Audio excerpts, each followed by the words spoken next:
Voici comment je fais pour trouver des idées de contenu infinies pour mon contenu sur Instagram, que ce soit pour mon compte de Rehab ou pour mon compte Brian Quegler sur lequel sûrement tu me suis déjà, où je parle précisément de comment j'ai réussi à vendre plus de 400 suivis à distance sur ces 3 dernières années et à vivre complètement de la kiné déconventionnée. Donc dans cette vidéo, je vais te partager exactement quel est le framework, le meilleur framework que tu peux suivre sans devoir aller chercher à demander des idées. Ça c'est complètement stupide à ChatGPT parce qu'à chaque fois que tu le fais, probablement il te balance des idées de merde, on va pas se mentir, et je sais que tu l'as fait, je l'ai fait aussi, j'ai testé, je sais que ça donne des idées vraiment de merde, même si tu lui donnes ton avatar, quoi que ce soit, ça va pas être les meilleures idées de contenu. C'est bien d'utiliser les IA pour échanger, pour pouvoir échanger autour d'une idée et peut-être pouvoir explorer d'autres angles d'une idée, mais pouvoir l'échanger. Mais demande pas à ChatGPT, donne-moi 10 idées de contenu pour cette niche ou autre, parce que ça va être éclaté. Pareil, une des pires choses que tu peux faire aussi et que beaucoup de kinés font et que moi aussi on m'a dit de faire et que j'ai fait, franchement sans résultat, c'est de me dire je vais trouver des idées de contenu d'autres créateurs US dans mon secteur à moi, US ou en France ou autre, et je vais reprendre ce qui marche chez eux et du coup je vais faire la même chose sur mon contenu. C'est comme ça qu'on devient tous des clones sur les réseaux et qu'après les gens ne savent pas qui acheter, si t'as acheté toi, si acheté une autre personne, parce que vous publiez les mêmes choses et du coup à ce moment-là ils vont prendre juste le moins cher des deux. En fait, si tu continues comme ça, tu ne vas jamais créer une marque où les gens vont venir pas seulement pour ton expertise, mais aussi pour qui tu es. Et c'est le but, c'est que les gens viennent aussi pour qui tu es, pour ton expertise forcément, mais aussi parce qu'ils veulent travailler avec la personne qui a derrière, c'est-à-dire avec toi et pas avec un autre. C'est comme ça que tu fais que les gens n'aient pas après ces objections en appel de vente de je vais comparer avec quelqu'un d'autre. Non, les gens vont vouloir travailler avec toi et ils vont être convaincus de vouloir travailler avec toi. Donc comment tu fais pour créer ces idées de contenu? On va voir plusieurs possibilités et moi je te conseille de les appliquer toutes, mais une des dernières possibilités qu'on va voir, c'est quand tu as déjà eu des clients. Si tu n'as pas déjà eu des clients, t'inquiète pas, on va quand même pouvoir mettre des choses en place pour que tu trouves des idées de contenu. Parce qu'au début, quand on n'a pas de clients, c'est là où c'est le plus dur. Quand on a des clients, en fait, les idées se multiplient. Mais t'inquiète pas, on va commencer par une partie où tu n'as pas encore eu beaucoup de clients. On va dire que tu as eu moins de 20 clients en réhab ou en suivi coaching ou quoi que tu fasses. Et que du coup, c'est le début, donc tu sais pas trop, t'as pas trop de feedback d'un point de vue client pour te donner des idées de contenu. C'est super important que tu fasses un travail de à quoi je veux être associé, à quoi je veux que ma marque soit associée. Toi, ce que tu fais sur Instagram, c'est que tu postes du contenu. Tu es en train de créer une marque personnelle. Les gens vont t'assimiler à une marque. Moi, ma marque, c'est Brian Quegler. C'est pas Relift Rehab, c'est Brian de Relift Rehab, par exemple. Là, c'est Brian Quegler. Mais c'est ma marque personnelle, c'est centré autour de moi. Je ne suis pas en train de créer une marque comme, je sais pas, Nike ou Adidas ou autre. Donc, ma marque personnelle, en fait, à quoi je veux qu'elle soit associée. C'est super important de faire ce travail-là parce que c'est ce qui va te permettre de te différencier des autres et d'avoir une perspective unique. Et encore une fois, que les gens viennent pas seulement parce que tu règles le problème qu'ils ont, mais que tu les règles d'une certaine façon qui est unique et qui n'est pas trouvable ailleurs sur le marché. Une vision qui n'est pas trouvable ailleurs sur le marché. C'est ce qui va te permettre de te différencier et du coup que les gens viennent vers toi plutôt que chez quelqu'un d'autre. C'est sûr qu'il y a des gens que tu vas te mettre de côté parce qu'ils ne vont pas adhérer à ta vision, mais en fait c'est ok.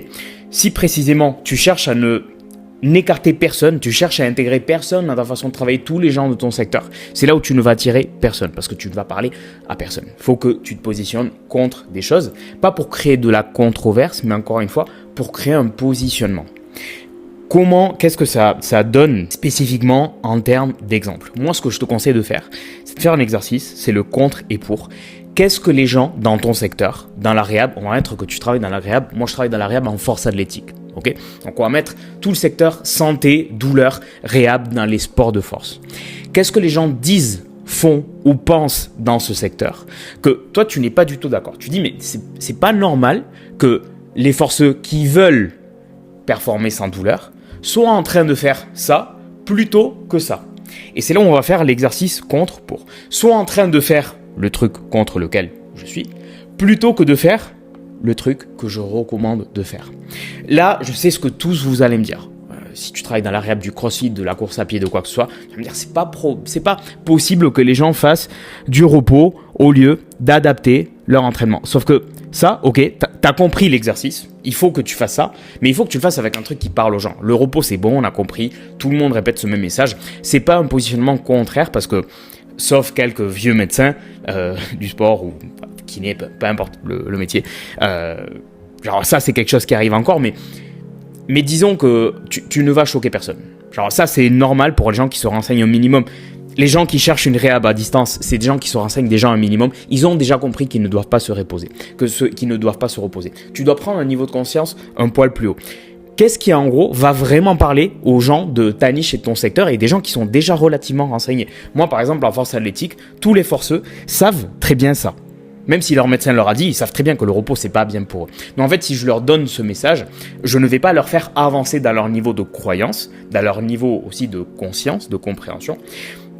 Ils ne vont pas avancer, ils vont rester au même endroit où ils étaient. Il faut que je parle d'erreurs de personnes un poil plus avancées.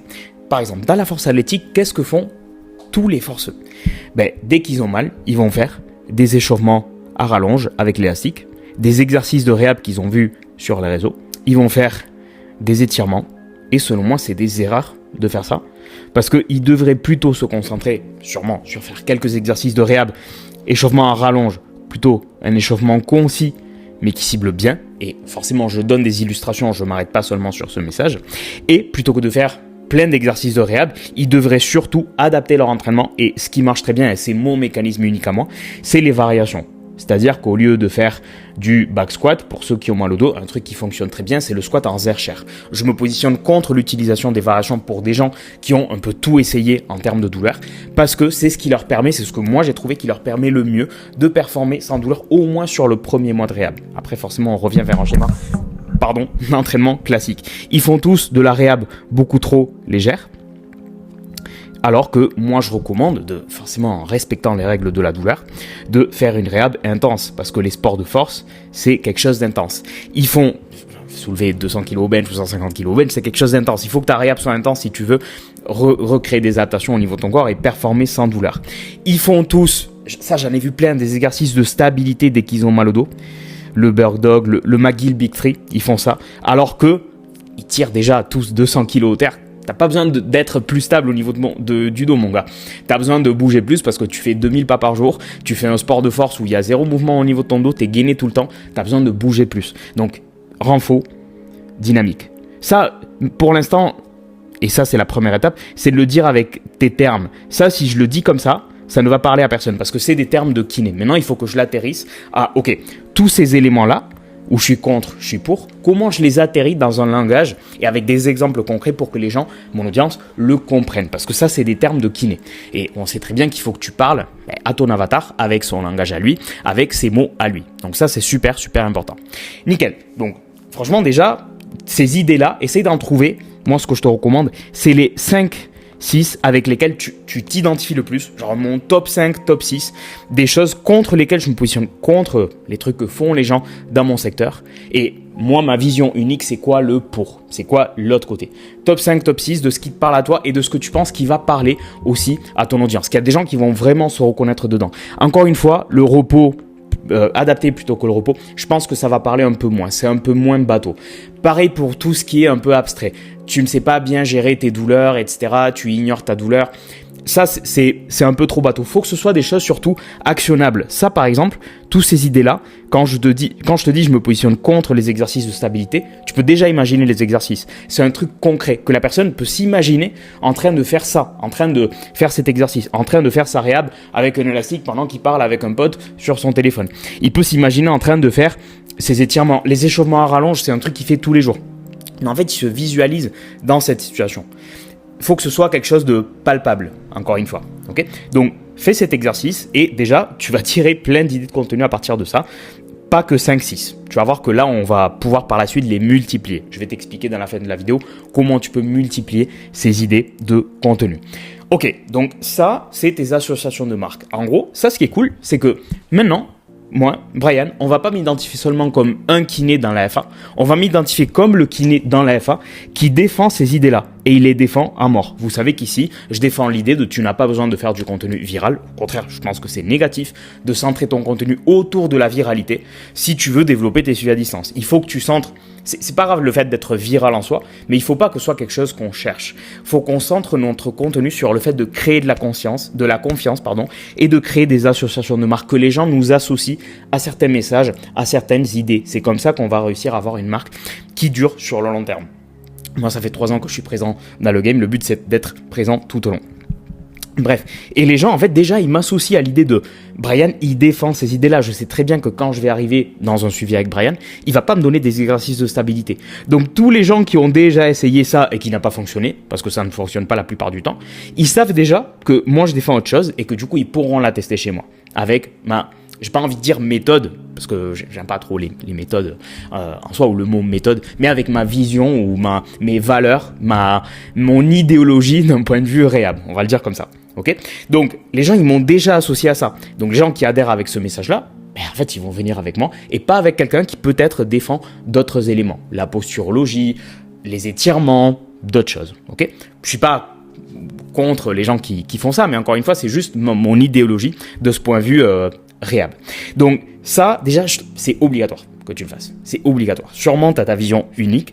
Si tu es relativement dans ton secteur, si tu t'y connais relativement bien, c'est même pas une question d'être expert, mais voilà, si tu travailles dans la réhab en CrossFit, peut-être t'es pas le plus gros expert au niveau mondial dans le CrossFit, mais ça fait des années que tu fais du CrossFit, tu connais un peu les codes, tu sais ce que les gens font, et du coup il y a des choses contre lesquelles toi-même tu vois les gens faire ça à la salle et tu dis, moi je ferais pas ça à sa place, ou moi ça je suis pas d'accord. Donc commence à le mettre en avant. Ok, commence à le mettre en avant. Pareil d'un point de vue technique, ça peut être des choses d'un point de vue technique. Ça peut être plein de choses.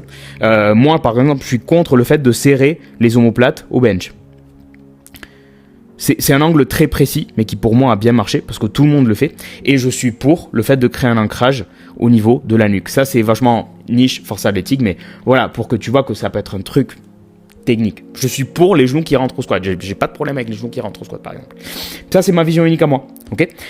Deuxième façon, ça c'est la première façon, c'est autour de tes associations de marques. La deuxième façon, sûrement il y aura des choses qui vont revenir là-dedans, mais c'est si toi tu as vécu la transformation, l'histoire, le chemin que va vivre ton avatar. Exemple, imaginons que tu travailles encore une fois dans la réhab en CrossFit. Probablement tu as été blessé auparavant. Probablement, si tu es spécialisé, je sais pas, dans le genou, dans l'épaule, dans autre chose, c'est parce que toi, tu as eu des douleurs de genou ou des douleurs d'épaule ou autre. Mais probablement, le problème que tu règles, c'est quelque chose qui t'a touché de près dans le passé. Et c'est pour ça que tu te spécialises dans ce problème-là, que vraiment, ça t'anime de faire ça. C'est pour ça que moi, ça m'anime aussi d'aider d'autres kinés, du coup, qui sont déjà lancés, qui ont déjà 4, 5 suivis. Parfois des débutants, mais qui sont vraiment des killers. Mais je prends pas trop de débutants dans mon accompagnement. J'en prends que quelques-uns, des cas très spécifiques. Mais voilà, les kinés que je peux le mieux aider, c'est là où moi j'ai été pendant longtemps dans une situation difficile et tout, où ça a été autour des 5, 10 suivis, mais que j'arrive pas à faire grandir, j'essaie de faire des choses différentes, je suis perdu, je sens que j'avance pas avec une direction claire. C'est là, dans cette situation, où je me reconnais le plus parce que j'ai été longtemps dans cette situation et je sais à quel point c'est douloureux, à quel point c'est difficile. Et du coup, quand j'ai su le résoudre, c'est là où je me suis dit, mais Brian, en fait, il n'y avait pas 20 000 trucs à faire. Et c'est pour ça que ça m'anime de faire ça aujourd'hui, parce que parfois il suffit de toucher quelques leviers et que la situation se débloque, et c'est ce qui m'a permis moi de monter sur les 20, 25, 30 suivis. C'est pas quelque chose qui vient du jour au lendemain, il y a du travail derrière forcément, mais en fait il n'y a pas 10 000 trucs à faire, c'est pas hyper complexe, il faut juste faire les choses mieux et commencer à prendre son activité au sérieux. Revenons à ton histoire. Donc probablement tu as vécu l'histoire, le problème qu'a ton avatar ou le problème qu'ont tes prospects, tes clients, etc. Et toi maintenant, tu vas mieux, ok ? Tu as été au point A, le point A c'est où j'ai mal, j'arrive pas à m'entraîner, j'ai des douleurs qui m'impactent dans la vie de tous les jours, tout ce que tu veux. B, c'est je n'ai plus de douleurs, je peux m'entraîner normalement, etc. Donc toi, soit tu es sur B, soit tu es sur B, soit tu es sur C, parce que tu es beaucoup plus avancé, etc. Mais c'est pas grave. Soit peut-être que voilà, t'es pas encore sur B, mais tu es là, et à ce moment-là, tu es en train de avancer petit à petit vers B. C'est ok, tu peux quand même le documenter parce que tu n'es plus sur A. Même si tu es sur A et que tu as déjà vécu la transformation, c'est pas grave si tu es revenu sur A parce que tu vas pouvoir en montrer. Regarde, je me suis reblessé à nouveau. Regarde comment je suis en train de faire pour revenir vers B. Parce que je l'ai déjà fait dans le passé, je sais déjà ce qu'il faut faire.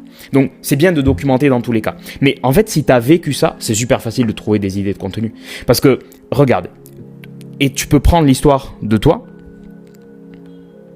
Il faut que tu prennes la tienne, c'est sûr. Mais tu peux aussi prendre celle de tes clients.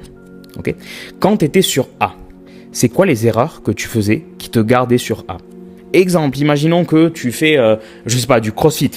Et encore une fois, t'arrivais pas à te débarrasser de tes douleurs alors que tu faisais des échauffements à rallonge et tout, etc.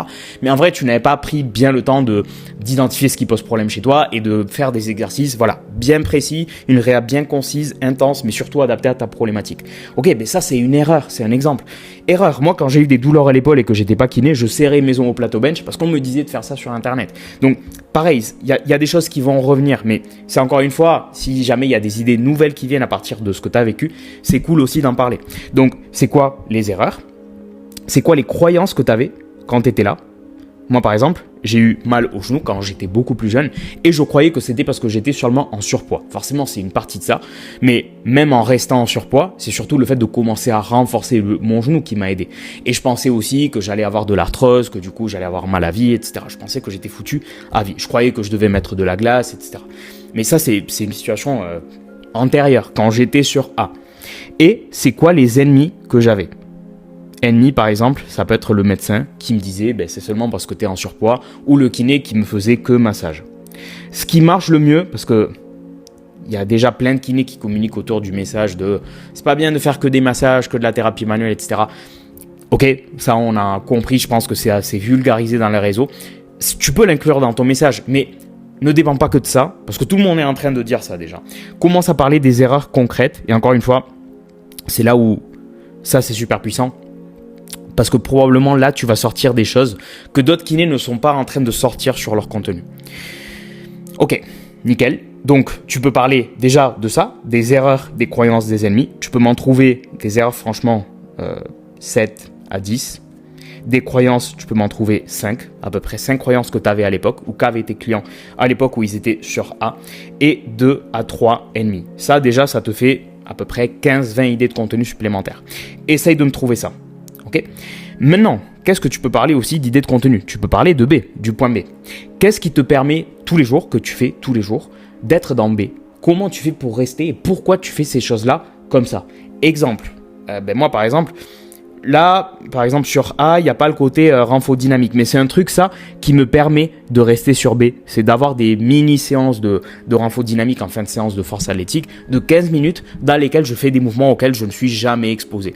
On en parlait hier avec Pierre, un des clients de mon accompagnement qui est spécialisé dans l'épaule du crossfitter et qui, lui, ce qu'il fait, c'est qu'il ne peut pas s'entraîner toujours en boxe de CrossFit. Mais du coup, dans la semaine, il se cale des rappels de mouvements de traction ou de mouvements de HSPU en strict. Des mouvements plus de force, pas de balistique, explosivité, etc. Donc, lui, c'est quelque chose qui l'aide. Ça correspond un peu à la même chose. Donc, parle de ça parce que c'est probablement quelque chose qui t'a permis d'avancer vers B ou de rester sur B. Donc ça, déjà, pareil, tu as des idées dans ce qui te permet d'avancer et de rester sur B. Et après, tu peux aussi parler de comment tu te sentais, comment ça a impacté ta vie. Pas de ce qui te gardait sur A, ça c'est ce que tu gardes sur A, mais de la conséquence d'être sur A. Comment ça impacte ta vie? Comment ça impactait ta vie quand tu avais des douleurs? Ok. Comment ça impactait? On peut faire 4 cadrans dans ton sport. Comment ça t'impactait? Avec tes amis. Ça peut être à la boxe de CrossFit avec les autres. Comment cela t'impactait? Écoute, je ne pouvais plus m'entraîner avec mes amis alors que c'est le moment de la journée parce que je travaille seul toute la journée. Ou j'étais avec d'autres gens et on pouvait faire le WOD ensemble. Et ça, forcément, le fait d'être à l'écart, c'est quelque chose où je me sentais pas partie du groupe et c'est quelque chose qui me faisait me sentir mal. Voilà, c'est un exemple d'impact. Après, par exemple, à cause d'avoir mal, j'étais plus irritable avec ma famille. C'est juste un exemple. À cause d'avoir mal, à cause des douleurs qui même j'avais dans la vie de tous les jours, j'étais, par exemple, plus irritable au travail. J'ai un client qui a failli perdre son travail à cause de ses douleurs en force athlétique. Donc ça, par exemple, c'est quelque chose de relativement fort et c'est un sujet dont on peut parler de temps en temps si on l'amène de la bonne façon. Mais en fait, ça te donne déjà des idées. Plutôt que d'aller chercher des idées de vidéos, d'exercices, des exercices nouveaux de réhab farfelus que tu vas chercher ailleurs. Donc ça, c'est le deuxième point. À travers ton histoire, tu vas trouver énormément d'idées parce que tu te connais mieux que personne et tu connais ton histoire mieux que personne. C'est pour ça que c'est important aujourd'hui d'être exemple.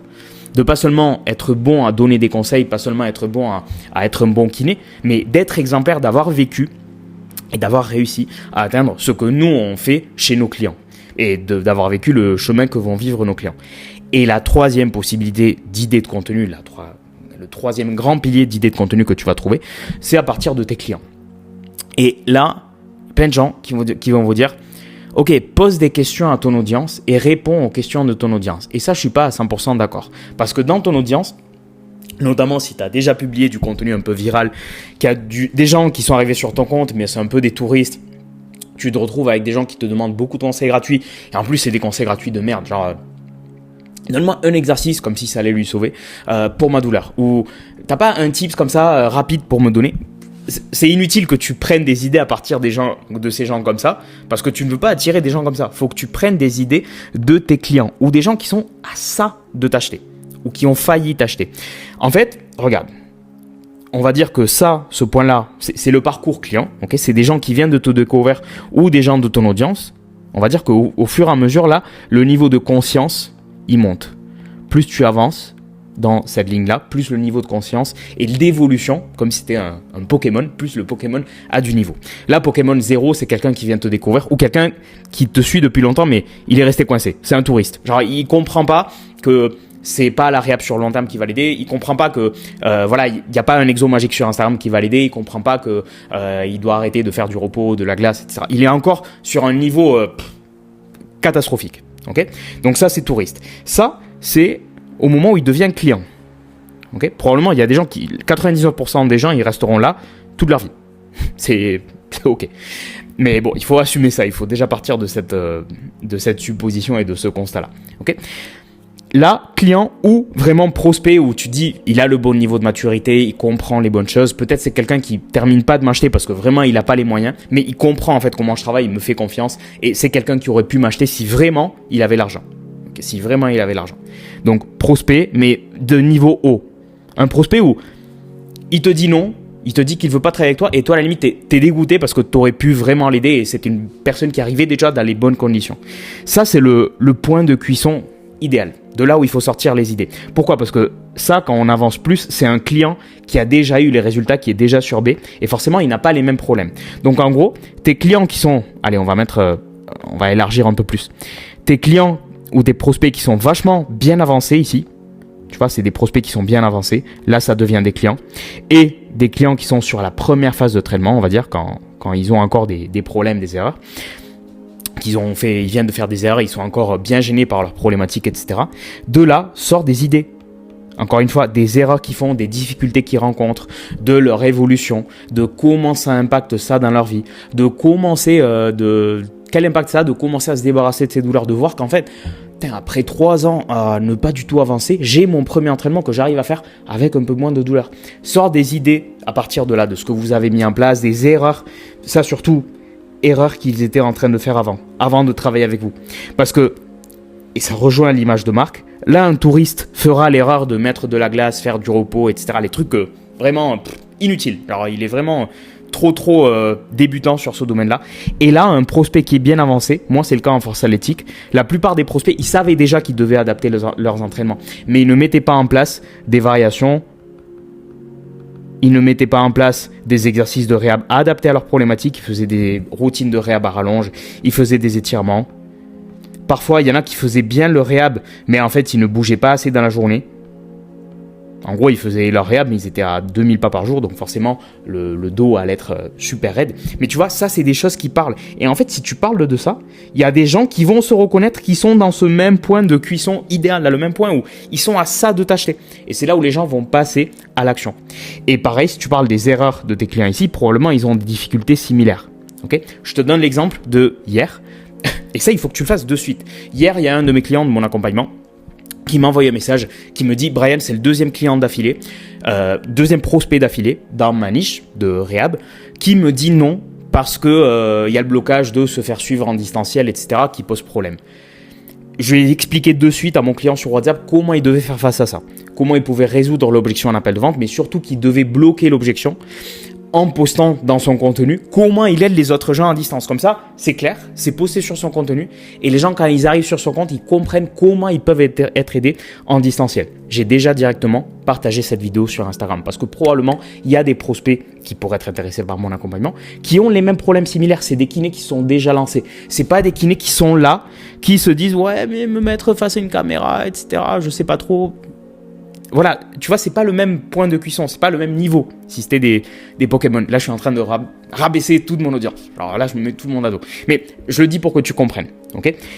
Et ça, c'est parfait parce que des idées comme ça, des messages de tes clients, tous les jours, j'en reçois 4, 5. Tous les jours, j'ai des idées de contenu à partir des difficultés que rencontrent mes clients. Et c'est normal qu'ils aient des difficultés. Moi, je continue d'avoir des difficultés alors que je suis dans B. Mais il y a toujours des problèmes qui sortent d'un côté et de l'autre. C'est pareil. La vie, c'est constamment régler des problèmes. C'est complètement OK avec ça. C'est ta capacité à évoluer en tant que personne et être capable de régler plus de problèmes qui te fait avoir une meilleure vie. Mais des problèmes, il y en aura toujours. OK ? Et en fait, ça, c'est le troisième pilier. Si tu as déjà eu des clients ou des bêta-testeurs. Mais encore une fois, prends pas des problèmes de... Voilà, même des clients où tu les as pris en suivi et tu dis mais cette personne-là, elle est vraiment trop paumée. Elle m'a pris, mais elle est trop paumée. Prends pas des idées de ça. Prends des idées à partir de tes meilleurs clients. Des clients qui arrivent vraiment avec une bonne éducation. Ils savent quoi faire. Ils sont réguliers. Ils sont disciplinés. Parce que c'est là où tu vas voir l'effet miroir de je poste ce que les gens là avec qui ça m'intéresse travailler, ils me disent. Je poste ça. J'ai l'effet miroir et je finis par attirer plus de personnes comme ça. Rappelle-toi de cet effet miroir. Ok. Et du coup, dernier point. Maintenant, ok, j'ai plein d'idées. Peut-être là, si tu as fait cet exercice, tu en as chopé franchement facile, une vingtaine d'idées. On va être pessimiste. On va mettre 10. En réalité, d'idées de contenu, moi, je poste toujours autour à peu près des mêmes idées centrales. Même moi, je pense que j'en ai 6. D'idées centrales. Mais là où on va pouvoir les multiplier, c'est que là, on a trouvé des idées ou des thèmes, des sujets de contenu. Exemple, un thème, ça peut être, ta réhab n'est pas assez intense. En force athlétique, il faut que ta réhab soit intense. Ça, c'est un message que je défends depuis 3 ans. C'est un message avec lequel je partirai à la guerre. Donc ça, c'est un thème, c'est une idée centrale. Ça, les gens, ils m'associent vraiment à ça. Je suis associé à ça. Si tu demandes à quelqu'un dans la liste de la force athlétique, qu'est-ce que tu en penses de Brian, etc. Bon, il y a des gens qui vont dire, c'est un connard, je sais pas. Mais il y a des gens qui vont dire, c'est un très bon kiné. En plus, c'est le mec qui te dit toujours, mets de l'intensité dans ta réhab, etc. Les gens, ils m'associent à cette idée-là. Le but, c'est de créer ces associations-là pour toi aussi. Ok ? Mais à partir de cette unique idée, en fait, je peux la traiter sous plein d'angles différents. Donc là, thème. Prochaine étape, c'est depuis quel angle je peux l'aborder, parce que je vais pouvoir l'aborder de plein d'angles. Tu ne mets pas assez d'intensité dans ta réhab parce que tu ne fais que des exercices de stabilité ou parce que tu ne fais que des exercices au poids du corps, et un jour je montrerai les exercices au poids du corps, ou parce que tu penses que la réhab, ça doit être complètement différent de ton training. La réalité, c'est que non. Pourquoi tu dois mettre de l'intensité dans ta réhab ?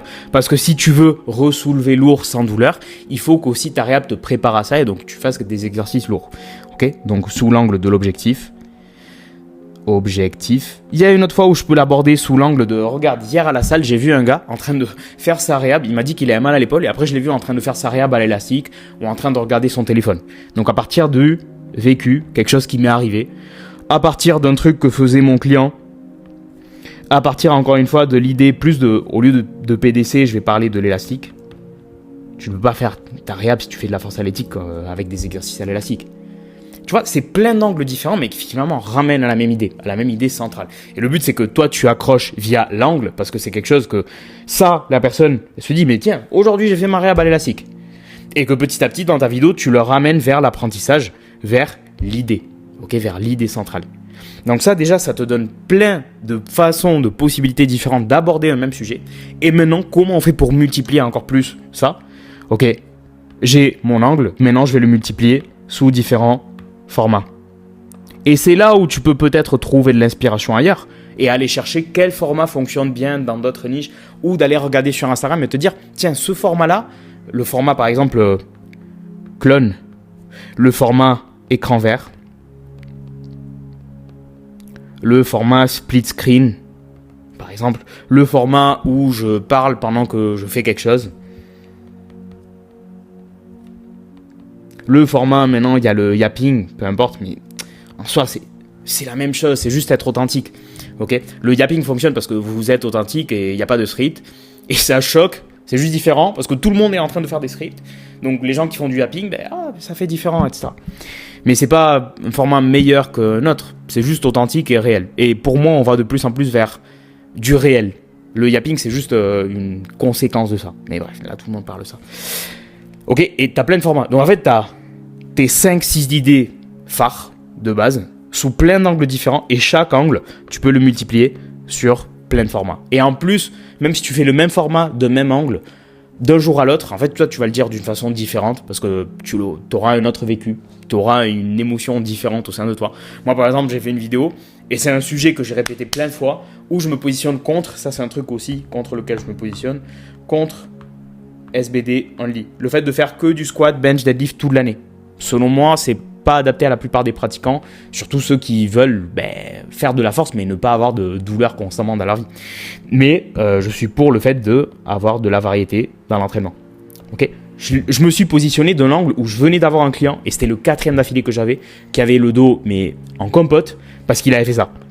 Et son coach lui avait mis ça alors que lui, son objectif, c'est pas du tout d'être athlète de haut niveau ou autre. Il a un travail et tout, et vraiment, son coach, il a fait de la merde, de la grosse merde. J'étais énervé. Mais ok, j'ai fait cette vidéo un peu énervé parce que j'étais comme ça sur le moment et ça a super bien marché parce qu'il y a plein de gens qui sont reconnus dans ce message-là, qui se sont dit mais putain, mais moi pareil, je me sens cassé et je fais que ça, je vais trouver des solutions. Cette vidéo-là, elle m'a permis de récupérer 3-4 clients à un réel. Et c'est pas la viralité en soi, c'est quel impact j'ai créé sur mon audience. À chaque fois, c'est pareil, c'est quel impact je crée. Donc maintenant, tu sais comment tu peux trouver des idées de contenu infini.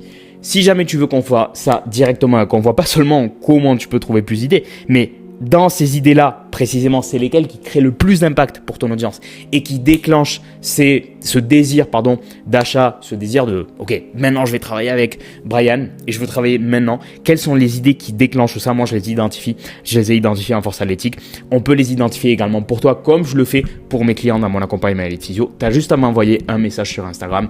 Ça ne veut pas dire que tu vas rejoindre mon accompagnement directement. Il faut qu'on échange sur ta situation. Je prends pas tous les kinés dans mon accompagnement, donc je veux m'assurer que je peux t'aider à 100%. Envoie-moi un message sur Instagram et on en discute. Encore une fois, je te donnerai tous les détails dont tu as besoin si tu veux qu'on applique ça directement ensemble pour toi. J'espère que la vidéo aura été utile. Je te dis à la prochaine. Ciao.